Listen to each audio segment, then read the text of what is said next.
The rain came down in sheets that November afternoon, each drop hammering against the pavement like 1,000 tiny fists demanding to be heard. Inside the cramped studio, apartment on the 5th floor of a building that had seen better decades, Sarah Chen pressed her forehead against the cold window glass and wondered if anyone would even notice if she disappeared. The eviction notice on her kitchen counter, final, stamped, inevitable, seemed to pulse with a life of its own. 48 hours. That's all she had left before everything she'd built, everything she'd fought for, would be swept away like debris in a flood. She was 34 years old, a single mother, and utterly alone in a city of 8 million people. The sound of her daughter's laughter drifted from the bedroom where 6-year-old Emma played with the same 3 stuffed animals she'd had since she was born, oblivious to the storm gathering around their lives. Sarah had sold everything else months ago, the television, her grandmother's jewelry, even her winter coat. She'd been wearing the same thin jacket through the increasingly bitter autumn, telling herself she didn't need warmth, only hope. But hope, she'd learned, didn't pay the rent. The cancer had taken her mother 2 years ago. The same week, Sarah lost her job at the accounting firm. Medical bills had swallowed her savings like a hungry beast. And her ex-husband, Emma's, father had disappeared into whatever life he'd built without them. His child support payments as mythical as unicorns. She'd worked 3 jobs until exhaustion became her only companion. But then Emma got sick and Sarah had to choose. She chose her daughter. She'd always choose her daughter.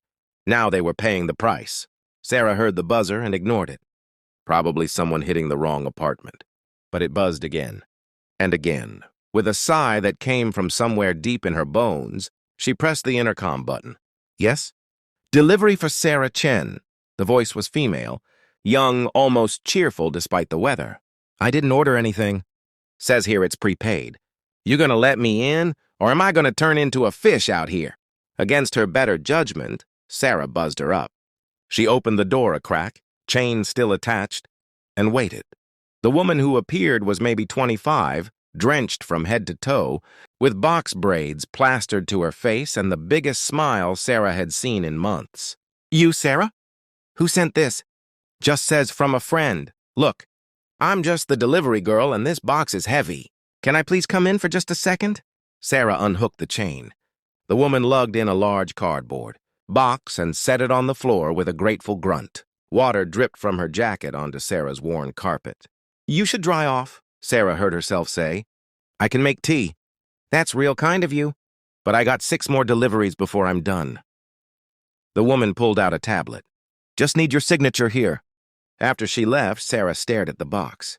Emma emerged from the bedroom, eyes wide with the kind of wonder only children can manufacture from cardboard. What is it, Mommy? I don't know, baby. Inside were groceries. Real groceries. Fresh vegetables, rice, pasta, canned goods, peanut butter, bread, milk, eggs, and at the very bottom, an envelope. Sarah's hands trembled as she opened it. The note was handwritten. I was where you are once. Someone helped me. Now it's your turn to be helped. Use what's inside to breathe a little easier. You're not alone. Inside the envelope was $1,800 in cash. Sarah's legs gave out and she sank to the floor, clutching the money and the note as tears streamed down her face, the first tears she'd allowed herself in 6 months. Emma climbed into her lap, her small arms wrapping around her mother's neck. Don't cry, Mommy. Is it happy cry or sad cry? Happy, baby. Very happy. But the questions haunted her through the night as she lay awake on her secondhand mattress. Who had done this? How did they know? She'd been so careful to hide her struggle, wearing her pride like armor, smiling through every interaction with Emma's teachers, the bodega owner, the neighbors. She'd asked no one for help because asking felt like admitting defeat. The next morning, Sarah went to the landlord's office and paid what she owed. The woman behind the desk, Mrs. Rodriguez, who'd always seemed carved from stone, actually smiled. Good. I'm glad you figured it out. I really didn't want to evict you. You and your little girl. That afternoon with Emma at school, Sarah returned to the apartment to find another note slipped under her door. No envelope this time, just a piece of paper torn from a notebook. Meet me at Riverside Park North Bench by the 96th Street entrance. 3 p.m. if you want to know who helped you. Sarah arrived 15 minutes early, her heart hammering. The rain had cleared, leaving behind one of those impossibly blue November skies that felt like a gift.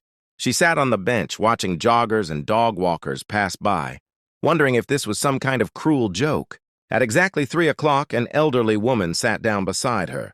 She was African American, maybe 70, with silver hair pulled back in an elegant bun and eyes that held entire lifetimes of stories. "You came," the woman said. "You sent the money?" "I did."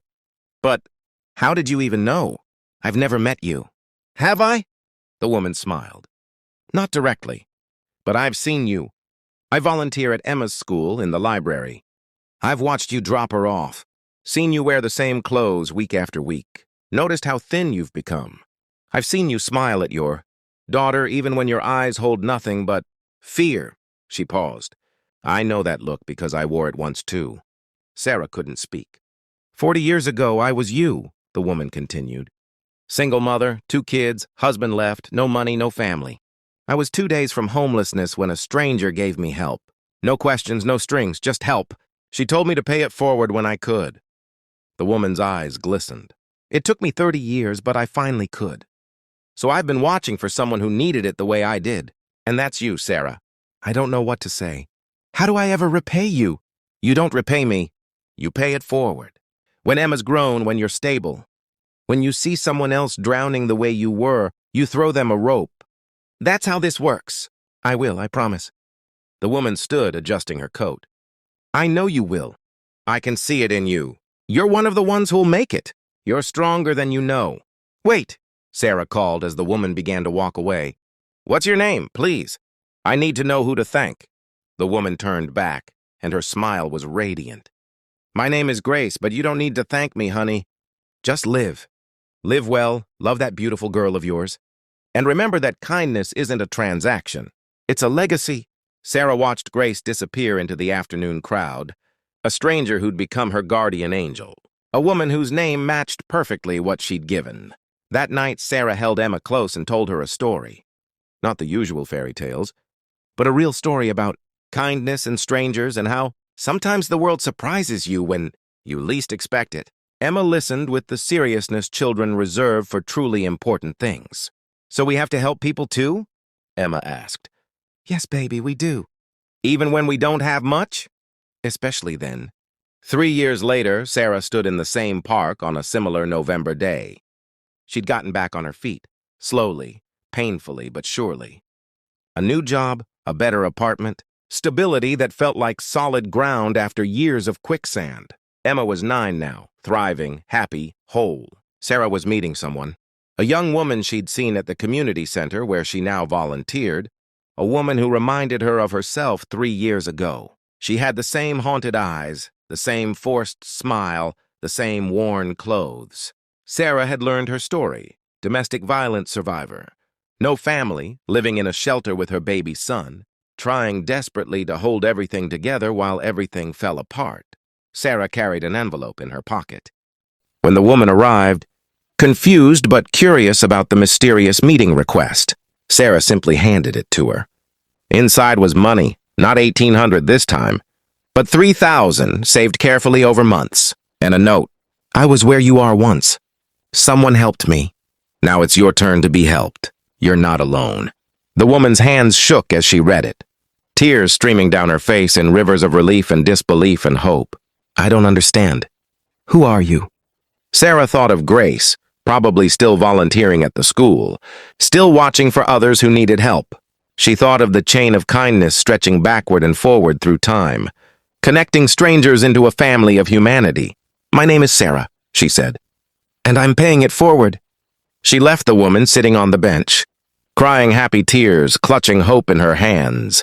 Sarah walked home through the November afternoon, feeling Grace's presence beside her like a blessing, knowing that somewhere out there, that young woman would eventually do the same for someone else. Because that's how it works. One person helps another, who helps another, who helps another, creating ripples of kindness that spread out into the world like light, breaking through darkness. We save each other over and over again until saving each other becomes who we are. Sarah had learned that she was never really alone. None of us are. We're all connected by invisible threads of compassion, waiting for our moment to either extend a hand or grasp one.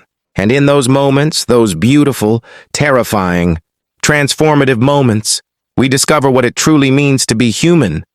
The title had always been there, written in the kindness of strangers, in the courage of survivors, in the fierce love of mothers, in the quiet grace of those who help without asking for credit. Her, them, us, all of us saving each other one act of kindness at a time.